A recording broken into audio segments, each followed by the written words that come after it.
Assalamualaikum warahmatullahi wabarakatuh. Selamat bertemu kembali di dalam mata kuliah Mikroekonomi 1. Kita pada kali ini sudah memasuki sesi UAS, yang artinya kita masih akan mengikuti sekitar 7 pertemuan lagi ke depan, sampai nanti kita akan akhiri dan kita tutup dengan ujian akhir semester. Nah, untuk pertemuan yang pertama di UAS ini, kita akan membahas mengenai fungsi produksi. Sebagian besar dari materi yang kita pelajari pada kesempatan kali ini sudah kita singgung pada saat kita belajar di ekonomi umum di tingkat TPKU, dan secara lebih detail dapat kita lihat pada slide berikutnya. Pada kesempatan kali ini kita akan membahas beberapa subtopik. Yang pertama yaitu mengenai marginal productivity dan average physical product. Di sini kita akan banyak membahas tentang mengapa kita memiliki diminishing marginal productivity. Lalu kita juga akan membahas mengenai MAP ISOC 1 dan RTS atau Rate of Technical Substitution. Pada dasarnya ini mirip dengan yang kita bahas di utilitas, namun saat ini kita bahas dari sisi produsennya. Lalu kita akan membahas mengenai return to scale. Ini pada dasarnya sedikit mengulang apa yang kita bahas di PPKU, di mana kita memiliki 3 tipe return to scale, increasing, decreasing, dan juga constant return to scale. Dan nanti kita akan bahas lebih detail untuk kasus constant return to scale. Lalu pembahasan kita akan lanjutkan dengan elastisitas substitusi, dan terakhir kita akan tutup dengan jenis-jenis daripada fungsi produksi. Yang pertama kita akan membahas mengenai marginal productivity dan average physical product. Ya. Perlu diperhatikan bahwa fungsi produksi pada dasarnya ingin menangkap suatu kondisi di mana setiap input yang kita gunakan itu akan menghasilkan output, di mana di sini kita notasikan output sebagai Q dan inputnya ada 2, yaitu capital and labor, sehingga secara matematika dapat dituliskan bahwa Q sama dengan fungsi daripada capital and labor. Sementara itu mengenai marginal physical product, ya di sini sekali lagi konsepnya adalah marginal, jadi ini adalah tambahan. Tambahan apa? Ya tentu saja di sini adalah tambahan dari output. Ya. Kenapa dia bisa bertambah? Karena kita bisa merubah-rubah inputnya. Sehingga marginal physical product pada dasarnya ingin membahas ataupun memberikan kita informasi tentang tambahan output yang dihasilkan untuk setiap penambahan 1 unit input ceteris paribus. Nah, di sini kita akan mulai. Yang pertama adalah MP untuk capital, atau di sini MPK kita singkat. Di sini pada dasarnya kita ingin melihat berapa banyak tambahan output setiap kita tingkatkan 1 unit capitalnya, sementara kita pertahankan untuk labornya tetap. Lalu selanjutnya untuk yang kasus labor itu kita notasikan dengan nama MPL. Nah, secara umum ya kita mengasumsikan bahwa baik MPL ataupun MPK itu akan diminish, ya, jadi akan lama-kelamaan akan menurun. Dengan secara matematika maksudnya itu bisa juga dituliskan bahwa turunan kedua dari masing-masing fungsi yang kita bahas tadi, ya, yang pertama adalah untuk capital, kita punya FKK, artinya pertama kita turunkan output terhadap capital, dan selanjutnya hasil kita turunkan lagi kepada capital, itu kita asumsikan dia negatif. Begitu juga halnya dengan yang labor.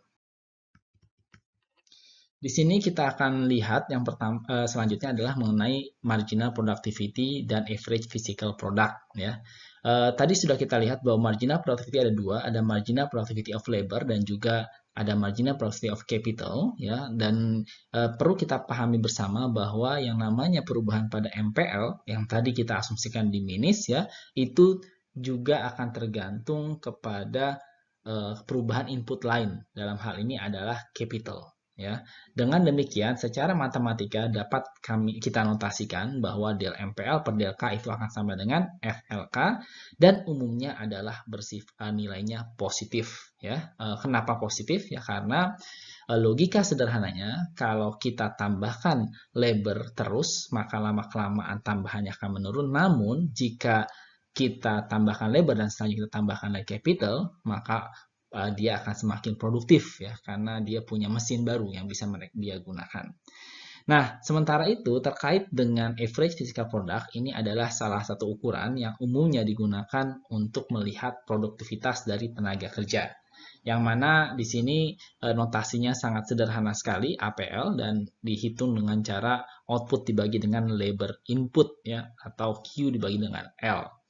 Dan di sini kalian bisa lihat bahwa APL ya, meskipun dia terkait dengan labor ya, namun karena di Q-nya di situ ada komponen capital, sehingga APL sendiri juga akan tergantung kepada jumlah capital yang digunakan. So, topik selanjutnya akan kita bahas pada kesempatan kali ini adalah mengenai ISO-1. Ya, di sini kita akan bahas mengenai kumpulan daripada ISO-1 atau yang kita kenal dengan nama map atau map kurva ISO-1 dan RTS yang merupakan kemiringan dari kurva ISO-1. Mirip dengan kurva indifferent yang kita bahas sebelumnya, di sini ISO itu artinya sama, quant to quantity. Jadi di sini adalah suatu kurva yang menunjukkan kombinasi dari input baik capital and labor yang nantinya akan menghasilkan output dengan jumlah yang sama. Di sini kalian bisa lihat ditunjukkan dengan jumlah key 20 dan key sama dengan 30. Dan kalau kita punya map ISO-1, maka semakin jauh dia dari titik asal, seperti yang kita lihat di sini, contohnya ya, maka semakin besar pula output yang akan dihasilkan. Dan seperti yang tadi sudah saya sampaikan, bahwa kemiringan dari ISO-1 itu pada dasarnya adalah RTS atau minus daripada RTS yang menunjukkan tingkat di mana labor dapat disubstitusikan dengan capital. Dan di sini kita bisa lihat rumusnya adalah RTSL 4K, ya, jadi labor bisa disubstitusikan dengan capital, ya adalah minus DK per DL, di mana Q-nya itu diasumsikan tetap atau sama dengan Q 0. Nah, di sini kita bisa contohkan bagaimana kaitan antara RTS ya dengan marginal productivity yang sudah kita bahas sebelumnya. Misal kita gunakan output ya, atau fungsi produksi Q sama dengan fungsi daripada capital and labor, dan kalau seandainya semuanya ini saya turunkan ya secara total, maka kita akan dapatkan hasilnya seperti ini, DF per DL kali DL plus DF per DLK kali DK. Dan di sini kita bisa lihat ya bahwa sesungguhnya DLF per DLL itu adalah MPL, DLF per DLK itu adalah MPK. Dan di sini kalau kita rearrange lagi dengan asumsi bahwa dia adalah ISO-1 sehingga output semuanya sama atau tidak ada perubahan output, dengan kata lain DQ sama dengan 0, sehingga kita akan dapatkan bahwa MP1 dikali DL sama dengan MPL dikali DL sama dengan minus MPK kali DK. Dan kalau saya atur ulang, maka MPL per MPK itu akan sama dengan minus DK per DL dengan asumsi tidak ada perubahan pada Q atau Q sama dengan Q 0. Sehingga di sini kita bisa lihat RTS sama dengan rasio antara MPL dengan MPK. Dan di sini ya bisa kita tunjukkan sekali lagi seperti yang sudah saya bahas sebelumnya, bahwa slope dari ISO-1 itu merupakan nilai negatif dari RTS ya. Yang mana RTS sendiri itu nilainya akan positif ya. Kenapa? Karena rumusnya adalah MPL per MPK, baik itu MPL ataupun MPK nilainya akan sama dengan non negatif atau akan selalu 0 atau positif, sehingga hasilnya pun RTS sendiri itu tidak akan negatif ya, atau dia bisa jadi 0 ataupun dia bernilai positif. Nah, pada gambar kita juga bisa lihat bahwa RTS itu dia tidak berbentuk garis linier ya, ISO-1 tidak berbentuk garis linier tadi kita lihat, tapi dia bersifat konveks terhadap titik asal ya. Dan dengan demikian ya kita bisa menunjukkan ya bahwa ya RTS memang betul dia sifatnya konveks terhadap titik asal. Dengan kata lain ya RTS yang kita miliki itu memiliki karakter yang diminishing. Di sini kalian bisa lihat ya bahwa secara matematika untuk menunjukkan bahwa si RTS-nya itu diminishing, dengan kata lain kalau kalian tambahkan lagi labornya atau inputnya, maka nilai RTS-nya itu akan menurun ya. Maka di sini bisa kita tuliskan secara matematika itu sama dengan DRTS per DL itu kurang dari 0 atau negatif. Nah, kalau seandainya kita cari DRTS per DL, ya, maka di sini sekali lagi RTS adalah MPL per MPK atau sama juga FL per FK, maka saya bisa keluarkan seperti ini. Dan kalau saya turunkan terhadap DL, ya, maka di sini kita akan punya FK dikali FLL, artinya ini adalah turunan keduanya, ya, ditambah dengan FLK dikali DK per DL, ya, minus, ya, FL dikali FKL ditambah FKK dikali DK per DL dibagi dengan FK kuadrat. Kenapa seperti ini? Ingat, ini adalah FL dibagi FK. Maka kita punya adalah U per V. Coba lihat lagi pertemuan kita yang pertama, ya, di mana kalau kita punya U per V, ya, maka nanti kita akan punya adalah UV aksen, ya, U aksen V dikurangi dengan UV aksen dibagi dengan V kuadrat, ya.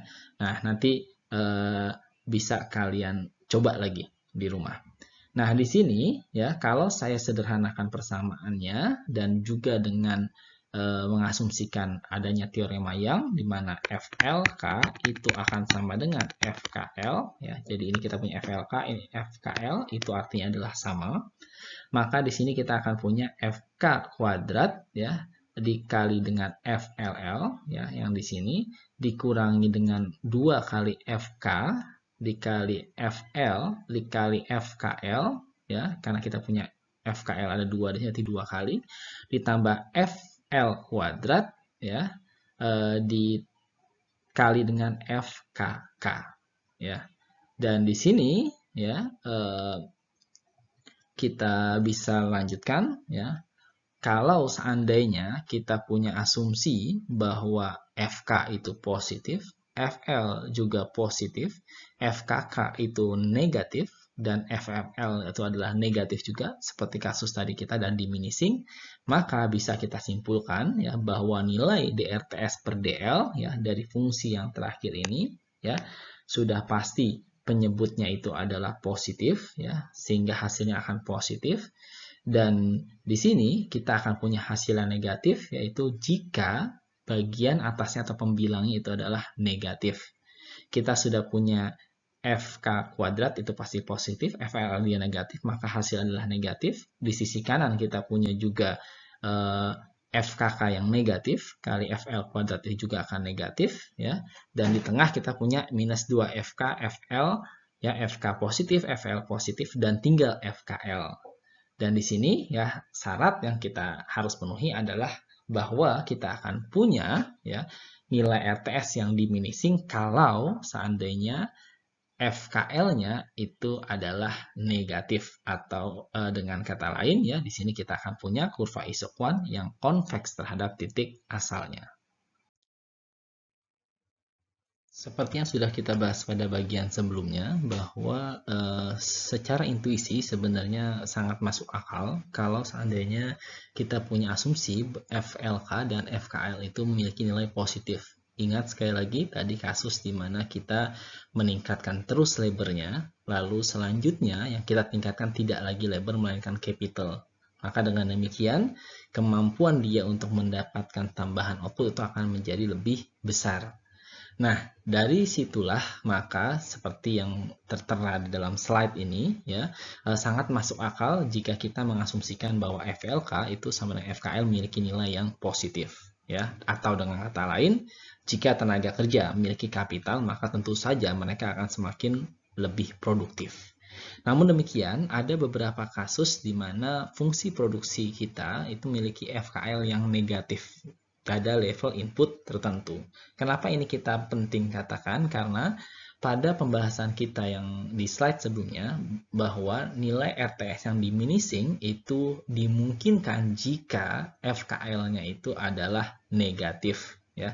Oleh karena itu, ya, untuk mendapatkan kurva isoquant yang konveks, ya, dan dengan kata lain maka kita punya kondisi RTS yang diminishing, maka di sini kita harus membuat sebuah asumsi yang sangat kuat, ya, di mana nilai FKL-nya yang negatif, atau dengan kata lain bisa kita katakan bahwa MPL dan MPK-nya itu harus diminish cukup cepat, ya, untuk mengkompensasi, ya, kemungkinan adanya dampak cross productivity yang negatif. Ya, jadi ingat tadi adalah cross productivity itu artinya adalah kita berubah ya dari awalnya labor terus sekarang menjadi labor menjadi capital, dan capital itu berubah ditambahkan adalah labornya.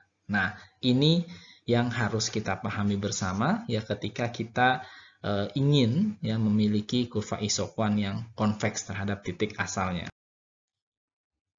Subtopik selanjutnya yang kita akan bahas adalah mengenai return to scale. Ya. Topik ini sudah pernah kita ulas di masa kita belajar di PPKU, ya, di mana return to scale pada dasarnya adalah ingin mengukur respon dari output, ya, ketika semua input kita tingkatkan secara bersamaan. Ya. Jadi di sini diasumsikan ya kalau output adalah fungsi dari labor capital kita tingkatkan, lalu kita ingin lihat bagaimana respon atau perubahan daripada output yang dihasilkan. Adam Smith sendiri itu telah mengidentifikasi adanya dua kekuatan yang muncul ketika input kita tingkatkan secara bersamaan. Yang pertama adalah munculnya spesialisasi dan division of labor yang lebih detail. Jadi di sini ketika kita memiliki labor dan kapital yang jauh lebih banyak ya, maka kita bisa membuat spesialisasi dari masing-masing tenaga kerja yang kita miliki karena sudah banyak dan tidak harus ya misalkan satu orang menangani sekian banyak bagian pekerjaan ya, dia bisa melakukan spesialisasi di mana dia paling bagus pada bagian tersebut sehingga dia menjadi lebih produktif. Kemungkinannya kedua atau kekuatannya kedua itu adalah timbulnya kehilangan efisiensi ya. Kenapa? Karena manajemen sekarang menjadi lebih sulit ya. Yang awalnya dia hanya menangani anggaplah misalkan 10 tenaga kerja dengan 2 mesin, sekarang dia harus menangani misalkan ya 20 tenaga kerja dengan 4 mesin dan lain sebagainya, sehingga menjadi sangat sulit bagi manajemen untuk mendapatkan efisiensinya ya. Nah, di sini sebenarnya akan sejalan dengan terjadinya peningkatan ya daripada ukuran perusahaan itu sendiri. Dan kalau kita kembali kepada konsep return to scale yang kita sudah bahas pada ekonomi umum ya, di sini ada 3 kemungkinan di mana kita bisa mendapatkan constant return to scale ketika peningkatan input ya sebesar T kali lipat baik kepada kapital dan labor itu akan mengakibatkan peningkatan output sebesar T kali lipat juga. Dan selanjutnya adalah decreasing decreasing return to scale itu kalau seandainya kita tingkatkan capital labor sebesar T kali lipat, tetapi outputnya itu meningkat lebih rendah dibandingkan T kali lipat. Ya. Maka ini akan mengakibatkan ya decreasing return to scale. Sementara itu, ya kalau seandainya tenaga kerja dan juga kalau kapital dan labor ini kita tingkatkan ya sebesar T kali lipat secara bersama-sama dan ini mengakibatkan peningkatan daripada output ya lebih besar ya, maka ini kita katakan sebagai increasing return to scale. Selanjutnya kita akan fokus kepada salah satu tipe return to scale yaitu constant return to scale. Di sini kita bisa lihat bahwa kalau seandainya sebuah perusahaan yang memiliki fungsi produksi di mana peningkatan capital and labor-nya sebesar masing-masing T kali lipat itu akan mengakibatkan peningkatan output yang sebesar T kali lipat juga, atau dengan kata lain T pangkat 1 kali lipat, maka sesungguhnya fungsi produksi perusahaan tersebut memenuhi kaidah fungsi produksi homogen derajat 1 ya, karena tadi ya dia punya pangkat sama dengan 1. Nah, kondisi tersebut ya pada dasarnya juga menunjukkan bahwa pada tataran marginal productivity atau turunan pertama daripada fungsi outputnya itu dia akan memiliki karakter homogen derajat 0. Kenapa? Karena marginal productivity of capital, misalkan di sini, kalau kita turunkan output terhadap capital, dan seandainya kita tingkatkan capital and labor secara proporsional sebesar T kali lipat, ya, maka di sini MPK, ya, itu hasilnya akan sama, tidak berubah, ya, tidak meningkat sebesar T kali lipat, ya, tapi tetap sama.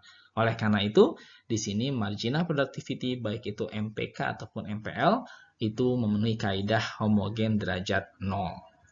Dan selanjutnya, kalau seandainya ya dia itu meningkat lebih daripada 0, ya, jadi T-nya kita asumsikan lebih besar daripada 0, misalkan kita ambil adalah T sebesar 1 per L, maka fungsi yang kita miliki tadi itu bisa kita modifikasi ya di sini menjadi del F KL, 1. Kenapa 1? Kita punya di sini awal adalah K, L ya. Kalau saya kalikan di sini T-nya itu sama dengan 1 per L, maka K-nya menjadi K per L, sedangkan TL itu menjadi 1 per L kali L atau 1. Ya, jadi di sini MPK-nya adalah del F atau fungsi daripada K per L, 1 dibagi dengan del K. Begitu juga dengan yang MPL. Apa pesan yang dapat kita simpulkan dari hasil yang seperti ini? Maka bisa kita lihat bahwa sesungguhnya ya hal ini dapat diartikan bahwa MPL dan MPK itu akan tergantung kepada rasio kapital dan lebarnya dan bukan tergantung kepada nilai absolutnya. Nah, pada kasus demikian ya, maka sesungguhnya ya ini sekali lagi sempat kita singgung pada pertemuan sebelum UTS ya, itu dia memenuhi kaidah homotetik. Dan untuk apa ini kita gunakan ya? Ini sangat berguna sekali bagi kita untuk menjelaskan ya perbedaan produktivitas antar sektor ataupun juga antar negara.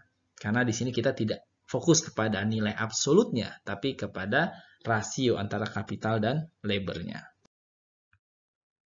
Selanjutnya, ya, karena kita tahu tadi bahwa ketika fungsi kita itu constant related to scale, dia juga memenuhi kaidah homotetik, ya, atau dengan kata lain, ya bisa kita simpulkan bahwa selama rasio K per L-nya itu konstan, maka nilai RTS-nya akan sama, ya, meskipun dia berada pada isoquant yang berbeda. Jadi secara umum, kalau kita memiliki fungsi produksi yang constant related scale dan kita punya map isoquant, ya, maka kita bisa tarik garis ya, dia akan memotong ya titik-titik ya di mana K per L-nya itu adalah konstan dan di situ nilai RTS-nya adalah sama. Nah, secara praktek apa maknanya? Ya, secara praktek atau teknis bisa juga diartikan ya kalau seandainya kita tahu ya dengan misalkan bisnis roti kita, kalau saya dapat order 200 roti, maka saya bisa penuhi order tersebut dengan menggunakan 3 pekerja dan saya gunakan 3 oven jadi 1:1 ya. Atau bisa juga saya gunakan 2 pekerja dengan 4 oven ya. Nah, dengan demikian saya bisa asumsikan ya atau bisa saya hitung kalau seandainya saya punya order meningkat 2 kali lipat atau sebanyak 400 roti ya maka saya bisa menggunakan 6 pekerja dengan 6 oven atau 4 pekerja dengan 8 oven. Fitur lain yang cukup penting dalam fungsi produksi adalah untuk mengetahui seberapa mudah kita untuk mengganti satu input dengan input lainnya. Nah, pada kasus demikian, maka kita akan membahas secara khusus tentang konsep elastisitas substitusi. Dan ketika kita bicara tentang seberapa mudah kita mengganti satu input dengan input lainnya, maka sebenarnya di sini kita tidak bicara tentang map kurva isoquant, tapi kita hanya fokus kepada satu jenis atau satu isoquant saja. Nah, pada isoquant tertentu ya RTS itu akan diminis ya dan di sini ya dia akan terus mengecil atau menurun seiring dengan terjadinya penurunan rasio kapital dan juga labor ya. Nanti kalian bisa lihat kembali persamaan di depan itu sangat mudah sekali kita tunjukkan ya terkait dengan RTS dan juga rasio kapital dan labor. Nah, ketika misalkan ya RTS itu tidak berubah untuk setiap kali kita melakukan perubahan rasio dari capital and labor, maka dengan demikian ya hal ini menandakan bahwa substitusi input itu menjadi mudah dilakukan. Ya, kita mengganti labor dengan kapital ataupun sebaliknya. Namun ketika RTS itu berubah sangat besar ya untuk setiap kali ada perubahan kecil di rasio capital and labor, maka di sini kita akan berhadapan pada suatu kondisi di mana substitusi input menjadi sulit dilakukan. Dan responsivitas dari kedua hal yang kita sebutkan di atas itulah yang selanjutnya kita ukur dengan ukuran yang disebut dengan elastisitas substitusi. Seperti halnya elastisitas yang lain, di sini selalu persen perubahan terhadap persen perubahan. ya. Jadi kita punya persen perubahan K per L terhadap persen perubahan RTS, ya. Atau bisa juga kita tuliskan DK per L per DRTS, ya, dikali dengan RTS per K per L. Ini sekali lagi sama atau mirip dengan yang kita biasanya bahas pada konsep elastisitas. Dan ini bisa kita sederhanakan kembali menjadi D ln K per L dibagi dengan D ln RTS. Inilah yang kita sebut dengan elastisitas substitusi. Kalau kalian ingat ya, coba lihat sekali lagi fungsi Chess ya. Di situ biasa kita menggunakan elastisitas substitusi. Nah, selanjutnya di sini ya, ketika kita bicara elastisitas substitusi ya, maka ya kita tahu pada gambar yang sebelah kiri ya, kita punya satu kurva isoquant, persis seperti yang tadi saya bilang, kita hanya fokus pada satu kurva. Lalu kita ingin mempertimbangkan perpindahan ya. Jadi di sini kita pertimbangkan pindah dari titik A ke B. Dengan demikian di sini kombinasi antara capital dan labor-nya juga pasti akan berubah. Dan nilai RTS dan capital labor-nya juga pasti akan berubah ya, dua-duanya. Kenapa? Karena di sini selain komposisi atau rasionya, lihat kemiringannya untuk titik A dan B itu juga berubah. Dan karena baik RTS dan rasio KL itu akan berubah ketika pindah dari titik A ke titik B, disinilah kita penting untuk memperhatikan elastisitas substitusi, di mana dia menunjukkan rasio dari perubahan proporsional yang tadi sudah kita sebutkan. Dan idenya sekali lagi sama seperti sebelumnya, jika elastisitas substitusi besar, ya, maka artinya di sini RTS itu tidak akan berubah banyak relatif terhadap K per L.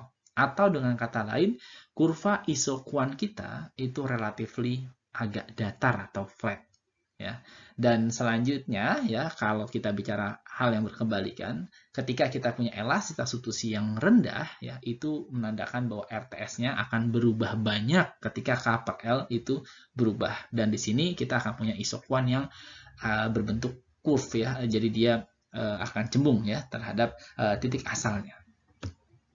Dan inilah contoh perbedaan atau perubahan dari titik A titik B ya, yang secara tidak langsung menggambarkan kepada kita tentang konsep elastisitas substitusi. Nah, selanjutnya kita perlu pahami juga bahwa nilai elastisitas substitusi itu bisa juga berubah ya sepanjang kurva isoquant yang kita analisis ya. Kenapa? Karena bisa saja ya di sini ya kita bisa lihat ya, titik A dan titik B ya, di sini dia punya K per L yang berbeda, RTS juga yang berbeda ya, maka nanti yang bisa kita dapatkan tentu saja ya nilainya itu bisa saja berubah-ubah kalau kita pindah ke titik yang lainnya ya. Nah, selain itu juga nilai elastisitas substitusi bisa juga berubah ya kalau seandainya skala produksinya itu juga mengalami perubahan. Nah, ketika kita ingin menggeneralisir ya konsep elastisitas substitusi ya untuk kasus di mana kita punya banyak sekali jenis input ya, maka ini tentu saja akan menimbulkan kompleksitas tersendiri ya. Dan kita harus mau tidak mau karena banyak input ya, kita harus mengasumsikan bahwa level outputnya harus konstan dan juga input lainnya selain yang kita fokuskan dalam analisis kita itu kita asumsikan juga tetap konstan. Aspek yang terakhir pada materi perkuliahan kita kali ini adalah jenis-jenis fungsi produksi. Nah, di sini kalian bisa lihat ya bahwa jenis-jenis fungsi produksi itu tidak jauh berbeda dengan jenis-jenis kurva utilitas ya. Di sini yang pertama ada fungsi produksi linier ya, dan di sini kalian bisa lihat bentuknya hanya kurva linier saja ya, dan ini direpresentasikan dengan persamaan Q sama dengan AK plus BL ya. Dan pada kasus demikian kita akan memiliki kurva yang memiliki constant return to scale ya, isoquant tadi juga disebutkan linier bentuk garis lurus ya, yang menandakan RTS-nya konstan dan elastisitas substitusinya itu bernilai tak hingga. Model yang kedua itu adalah fixed proportion ya, di mana fungsinya kurang lebih kira-kira seperti Q sama dengan minimum daripada AK, BL, di mana A, B-nya itu positif ya. Dan pada kasus demikian ya, kapital dan labor itu diasumsikan harus digunakan ya, nggak bisa hanya salah satunya saja, harus ada kombinasi antara kapital dan labor. Nah, di sini kita punya K per L-nya konstan ya. Dan dengan demikian ya elastisitas substitusi menjadi 0. Kenapa? Karena kita tidak bisa menukarkan capital dengan labor. Kita harus menambah capital dan pada saat bersamaan kita juga harus menambah labor ya. Jadi tidak dimungkinkan adanya substitusi labor dengan capital. Nah, yang ketiga adalah fungsi produksi COP12. Mirip dengan fungsi utilitas COP12 ya, di sini kita punya AK pangkat alfa kali L pangkat beta ya, atau AK pangkat A, A-nya A besar, di sini A yang satu lagi pangkat A kecil dan L pangkat B. Dan di sini ya nilai ataupun kondisi return to scale-nya itu akan sangat tergantung kepada besaran A dan B-nya. Ada kalanya kita punya ya A plus B-nya sama dengan 1, maka ini kita punya constant return to scale yang biasanya kita gunakan pada fungsi utilitas ya. Lalu selanjutnya bisa juga A plus B-nya itu lebih besar daripada 1. Ini yang kita katakan sebagai increasing return to scale. Dan yang terakhir bisa juga nilai A plus B-nya itu kurang daripada 1 atau yang kita kenal dengan namanya decreasing return to scale. Dan kalau seandainya kita lakukan logaritma kepada fungsi linier yang kita miliki di sini ya, kepada fungsi COP12 ini ya, maka nanti kita akan dapatkan fungsi yang linier ya, seperti yang kami bisa lihat di sini, ln Q sama dengan ln A ditambah A kali ln K tambah B kali ln L ya, ini pada dasarnya ada linearisasi dari fungsi COP12 yang di atas ya. Dan di sini kita bisa tunjukkan bahwa nilai A ya atau parameternya daripada ln K itu menunjukkan elastisitas output terhadap K dan B adalah elastisitas output terhadap L ya. Di sini sekali lagi mirip dengan konsep kita yang sebelumnya kita pelajari. Yang selanjutnya ada chest production function ya. Seperti yang kalian lihat, konsepnya juga mirip ya. Di sini kita punya FK, L ya sama dengan K pangkat rho ditambah L pangkat rho dikali pangkat gamma per rho ya. Dan di sini kita asumsikan ya rho-nya itu kurang sama dengan 1, rho-nya tidak sama dengan 0 dan gammanya itu harus positif ya. Dan di sini ya ada juga kemungkinan ya kita punya hasil di mana gammanya itu positif yang menandakan increasing return to scale, dan ada kalanya kita juga punya gamma yang positif tapi dia kurang dari 1 ya. Kalau tadi adalah lebih dari 1, kalau ini positif dia kurang dari 1, ini menandakan kita punya decreasing return to scale. Dan pada fungsi produksi chest ya, kita juga sudah pelajari sebelumnya ada yang namanya elastisitas substitusi. Itu pada dasarnya hanyalah 1 dibagi dengan 1 minus rho-nya. Ya. Dan di sini kita akan bisa dapatkan fungsi yang sangat fleksibel, sama seperti yang kita bahas sebelumnya. Ketika kita punya rho-nya sama dengan 1, maka di sini kita akan punya linear production function. Dan kalau seandainya rho-nya sama dengan minus setengah hingga, kita akan punya fixed proportion production function. Dan terakhir, kalau kita punya rho-nya sama dengan 0, maka kita akan punya COP12 production function. Dan yang satu lagi yang terakhir, itu adalah yang disebut dengan generalized Leontief production function. Di sini kami bisa lihat dinotasikan dengan Q sama dengan fungsi daripada capital N labor, di mana sama dengan K ditambah L ditambah 2 kali KL pangkat 0,5. Ya, di sini jadi kita bisa lihat ya, ada 2 kali K ya, K di sini dengan K di sini, L dengan L di sini ya. Dan pada kasus demikian, maka kita akan punya marginal productivity-nya akan ditunjukkan seperti rumus seperti ini ya. Kalian tinggal turunkan saja ya terhadap K dan terhadap L ya, maka kita akan punya 1 dari mana? Karena K turunkan terhadap K jadi 1, L akan hilang 0, lalu 2KL pangkat setengah ya, maka di sini setengah akan turun, setengah kali 2 akan sama dengan 1, lalu di atas setengah minus 1, minus setengah. Jadi kita punya hasilnya seperti yang ada di slide ya. Dan kalau seandainya saya sudah dapat MPK, sudah punya MPL, atau FK sudah punya FL, saya tinggal lakukan rasio, saya akan dapatkan RTS. Nah, itu kira-kira konsep-konsep yang penting terkait dengan fungsi produksi. Jika ada yang masih belum jelas, silakan kalian nanti diskusikan pada sesi diskusi ya sesuai dengan jam kuliah kalian masing-masing. Lebih kurangnya saya mohon maaf. Wassalamualaikum warahmatullahi wabarakatuh.